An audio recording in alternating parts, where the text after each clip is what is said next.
அன்பே சிவம் மனமே குரு என்றுணர்த்திய குருவே போற்றி. எனக்குள் இறைவனை உணர வைத்த குருவே போற்றி.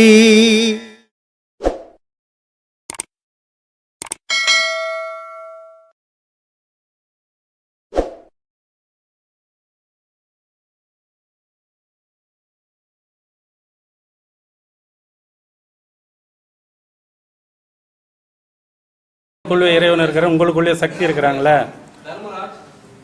அந்த சக்தி உங்களுக்குள்ள தான் இருக்குதுன்றது. என்னடா இவ்வளோ நாளாக நம்ம பண்ண பக்திக்கு பலன் இல்லை போல இருக்க, இறைவன் நம்மளுக்குள்ளே இருக்கிறான்னு உணர்த்துறாரு கடவுள் அப்படின்றதுனால அதில் இருந்து எனக்கு ஒரு மன உருட்டல் வந்து கடவுளை நம்ம இவரை பாய் தான் பிடிக்கணும், இவருக்கு மூலியமாக தான் கடவுளை கண்டு எடுக்கணும் நம்ம. சரி, அப்படிலேருந்து 2 உபதேசம் வாங்கிட்டு இப்போ உன்னுடைய பாதையை கடைப்பிடிக்கிறோம் சாமி. சரி, ரொம்ப சந்தோஷம்.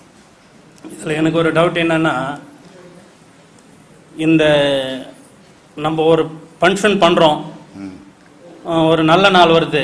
சரி, அந்த நல்ல நாள் ஏதாவது செஞ்சுக்கினே இருக்கிறாங்க, அவங்களால முடிஞ்ச அளவுக்கு தாய்மாருங்க செய்கிறாங்க. சரி, அது உடனே செஞ்சுக்கினே நேரத்தில் சில நேரங்கள் தவறி போகும்போது நாவகாலம் வந்துடுது, ஏமகாலம் வந்துடுது அப்படின்னு அதை தள்ளி வைக்கிறாங்க. சரி, அது ஏற்றுக்க வேண்டிய விஷயம் தான் நான் சாமி. அது தேவையற்ற விஷயம், தேவையில்லை. அது நம்ம செய்ய வேண்டியது எந்த நேரமாக இருந்தாலும் செய்யலாம். உனக்கு உன் மனம்தான் ராகுகாலம் ஏமகாலம் எல்லாம் உன் மனசுக்குள்ளே தாங்குது.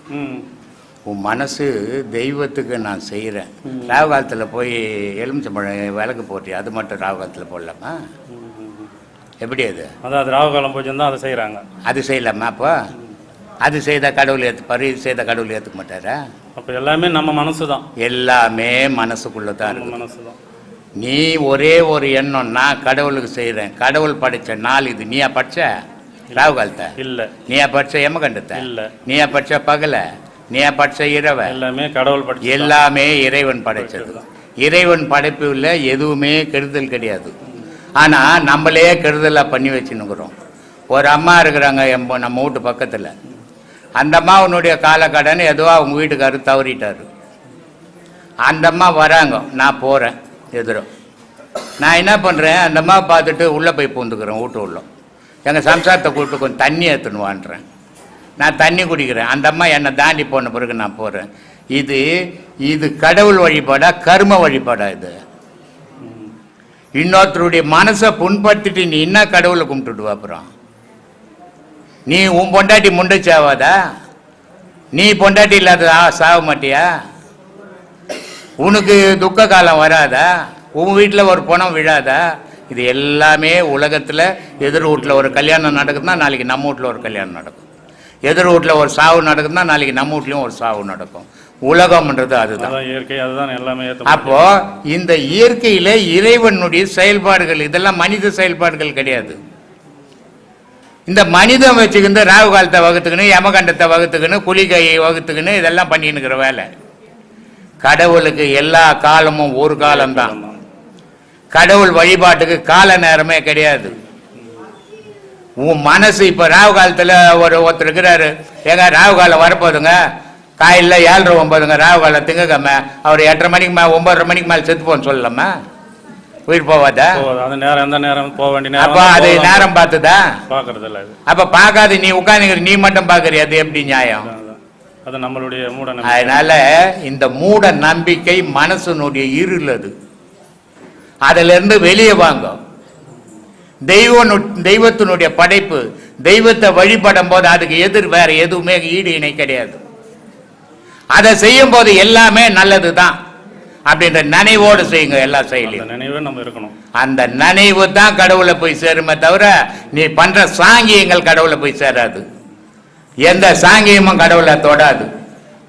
இப்போ எனக்கு போன புதன்கிழமை இந்த நடிகர் விஜய் இருக்கிறார்ல, அவருடைய மாமா வந்தார் வீட்டுக்கு. அவங்க வந்து ஒரு கதை எழுதுறாங்க, ஒரு ஸ்கிரிப்ட் எழுதுறாங்க. கடவுள் உலகத்தில் எப்படி உற்பத்தி ஆனார், யார் உற்பத்தி பண்ணது, இதுக்கு யார் பதில் சொல்றது? அது மகான்களுக்கு தான் தெரியும். மகான்களுக்கு தான் தெரியும். எந்த மகான் சொன்னா இது வரைக்கும்? அதான் கடவுள் எப்படி உற்பத்தி ஆனது. அதனால அந்த கேள்வி அவங்க ஆதி முதல் அந்த வரையினிட்டு ஒரு கேள்வி ஸ்கிரிப்ட் எழுதுறாங்க.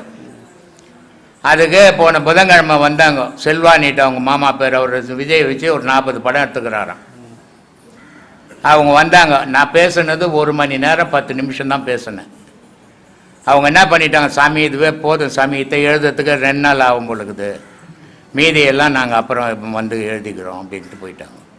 ஏன்னா கடவுளை பற்றி, கடவுள்ன்ற பொருள் வந்து இந்த உலகத்துக்கு எவ்வளோ நன்மையை கொடுக்க முடியுமோ எல்லாத்தையும் கொடுக்குது. ஆனால் இந்த பாழா போன மனசு வந்து கெட்டு போய் எவ்வளோ தீமையை வளர்க்கணுமோ உலகத்தில் வளர்த்துனுக்குது.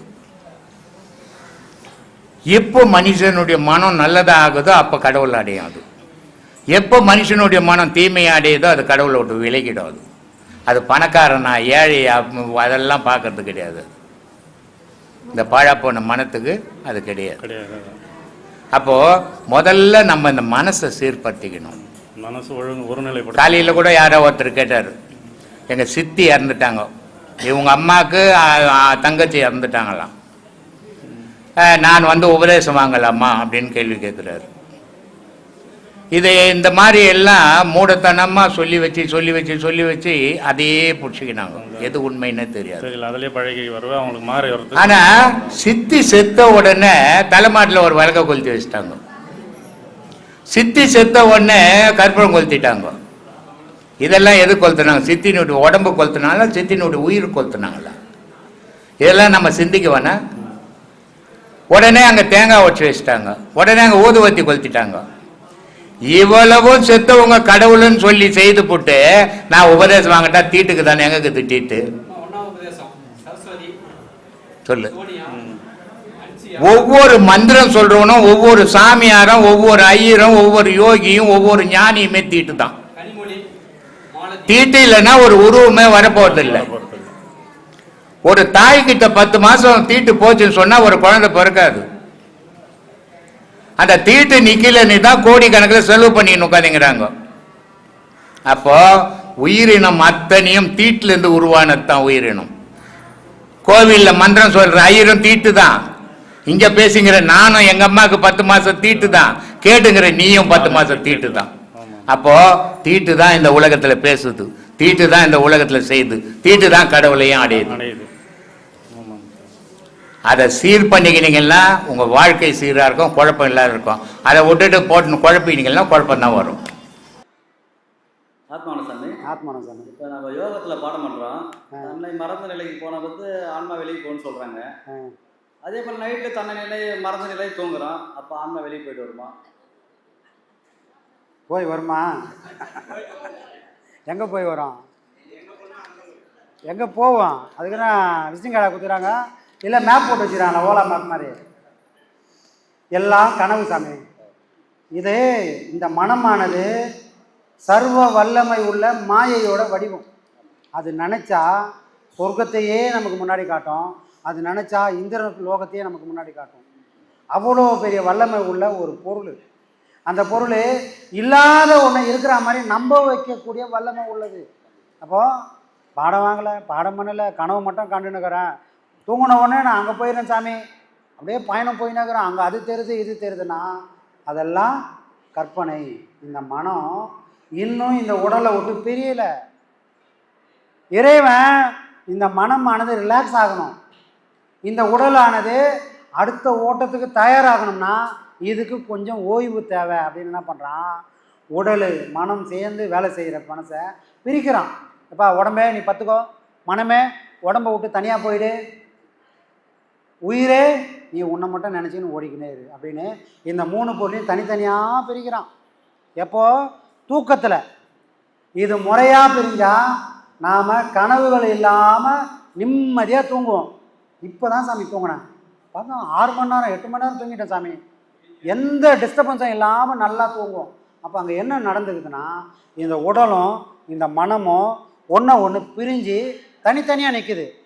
தனித்தனியாக நிற்கினா ஆனந்தமான தூக்கம் வரும். இல்லை பிரிவே இல்லை, ஆனால் தூங்குறேன், கண்ணு மட்டும் முடியினேக்குது, கனவு மட்டும் போயினேக்குதுன்னா இந்த 2 பொருளும் ஒன்று பிரியாமல் உறவாடிக்கினே இருந்தால் கனவுகள் வந்துக்கினே இருக்கும். இப்போ இங்கே பாடம் வாங்கக்கூடியல சொல்லுவாங்க, சாமி பாடம் பண்ணுறேன், கனவுல இருந்து வெளியேறுது, சில தேவையில்லாத விஷயங்கள்லாம் கனவுகளாக ஓடுது. எதுக்காக அந்த மாதிரிலாம் நடக்குது? பாடம் தானே பண்ணுறேன், ஏன் அப்படிலாம் நடக்குதுன்னா இது இயற்கை. மனம் இன்னும் அந்த பக்குவத்தை அடையலை, உங்கள் மூச்சோட அது இன்னும் உறவாடலை, நீங்கள் யாருன்ற ரகசியத்தை இன்னும் உங்கள் மனம் உணரலை. அது உணர்ந்தால் இந்த கனவுகள் வராது, இந்த உடலில் அந்த மாற்றங்கள் வராது. அப்போது நாம் இன்னும் மெருகேறணும், நாம் இன்னும் பக்குவப்படணும் அப்படின்னு உணர்ந்துக்கணும். இதுக்காக வருத்தப்பட வேண்டிய வேலையே கிடையாது. நமக்கு இன்னும் பக்குவம் பத்தலை, அந்த குறைய நாம் நிறையா மாற்றுறது தான் நம்ம வாழ்நாள் முள்ள சாதனை. புரியுதுங்களா? அப்போ பாடம் சீராக பண்ணால் இந்த விஷயங்கள் எல்லாம் நடக்காது. அப்போ மனம் தடுமாறக்கூடாதுன்னு தான் பாடம் கொடுக்குறோம். 1 மணி நேரம் பாடம் பண்ணுறோம், மற்ற 23 மணி நேரம் நம்ம என்ன பண்ணுறோம்? என்ன சாமி பண்ணுறோம்? ஊரோட உலகத்தோட உறவாடினுக்கிறோம். அப்போ எதுக்கு பலம் ஜாஸ்தி? 23 மணி நேரம் பாடுபடுறோமே, அதுதான் இங்கேயே நடக்கும், அதுதான் நிற்கும். 1 பெருசா 23 பெருசா? 23 தான் சாமி பெருசு. அந்த அந்த உண்மையெல்லாம் புரிஞ்சுக்கணும். அப்போது இந்த பாதை ரொம்ப கடினமான பாதை. அதுதான் அதை நீங்கள் புரிஞ்சுக்கணும். கடினமான பாதையை இலகுவாக மாற்றணும், ரொம்ப ஈஸியாக ஹேண்டில் பண்ணணும்னா இந்த ரகசியத்தை புரிஞ்சுக்கணும். நீ தப்பிச்சு கரையேறணும்னா இந்த உடலும் மனசும் உறவாடி இருக்கிறத முதல்ல நான் பிரிக்கணும். அப்போது புலன் ஓடுதா, இழுத்து கட்டு. காது ஓடுதா, இழுத்து கட்டு. கண்ணு மேயும், இழுத்து கட்டு. இழுத்து கட்டி 10 வாட்டி நீ விழுந்து வாருவ, அது உன்னை தூக்கி போட்டு மிதிக்கும். பரவாயில்ல, 11ஆவது வாட்டியும் நீ முயற்சி பண்ணு. இன்றைக்கே அது முன்ன மாதிரி ஓடாது, கொஞ்சமாவது அடங்கியிருக்கும். அப்போது இது ஒரு தொடர் முயற்சி. இந்த முயற்சியை தொடர்ந்துக்கினே இருந்தால் இது ஒரு நாள் இல்லைன்னா ஒரு நாள் சாத்தியப்படும். 1 அடங்க 5 அடங்கும், 5 அடங்க 1 அடங்கும். நீ ஏதாவது ஒன்று பிடிச்சிக்கோ, ஒன்று உன் புலனையாவது உன் கண்ட்ரோலில் கொண்டு வா. முடியல சாமி, அது பாட்டுன்னு ஓடுது. சரி, புலனை பிடிக்க முடியல, 5 பொருளாகுது. சரி, ஒன்றையாச்சும் பிடிச்சி உன் மனசையாச்சும் நிறுத்து. இதுதான் வேணும் அப்படின்னு நீ முடிவு பண்ணால் அதை தவிர்த்து வேற உனக்கு ஆசைப்படவே கூடாது. பசி, வீட்டில் சாப்பாடு இல்லை, வெளியே போயிட்டேன், சைவமே கிடைக்கல, எங்கே போனாலும் நான்வெஜ் ஹோட்டலு. சரி, பசி, சாப்பிட்டா என்ன? யாருன்னா பார்க்க போகிறாங்க? யாரும் பார்க்க மாட்டாங்க. ஏரியா விட்டு ஏரியா வந்துட்டோம், சந்திர இல்லாமல் சாப்பிட்டு போயிடுவோம். கேள்வி வரும்ல, வந்துச்சா? எல்லாரும் இங்கே தான் இருக்கிறோம். அப்போது இது எதை காட்டுது? மனம் அலைப்பாயும். ஆனால் பசிச்சா கூட பரவாயில்ல, பட்னியாக கூட இருக்கிறேன், இதுதான் வேணும் இது வேணான்னு முடிவு பண்ணால் அந்த மனசை வைராகியத்தோட கட்டி நான் நிறுத்தினேன்னா அது ஒரு சின்ன சின்ன விஷயமா தெரியும். ஆனால் பெரிய விஷயம் சாதிக்கணும்னா நாம் சின்னதுலேருந்து தான் தொடங்கணும். இல்லை எனக்கு பலம் இருக்குது, நான் பிடிச்சா பெருசாக தான் பிடிப்பேன்னு போனால் மண்டை தான் உடையும், காரியம் நடக்காது.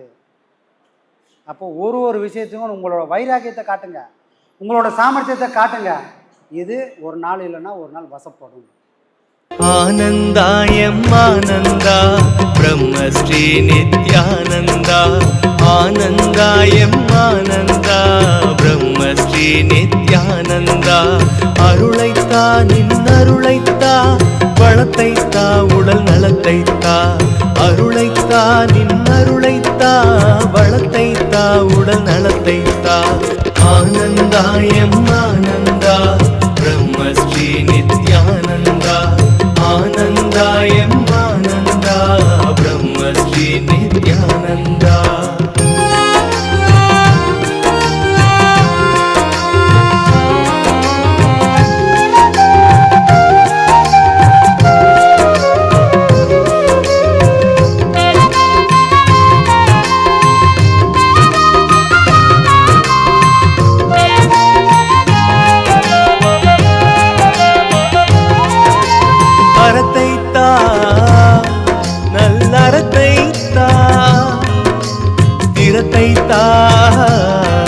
நெஞ்சுரத்தைத்தா வரத்தைத்தா நல்லறத்தைத்தா.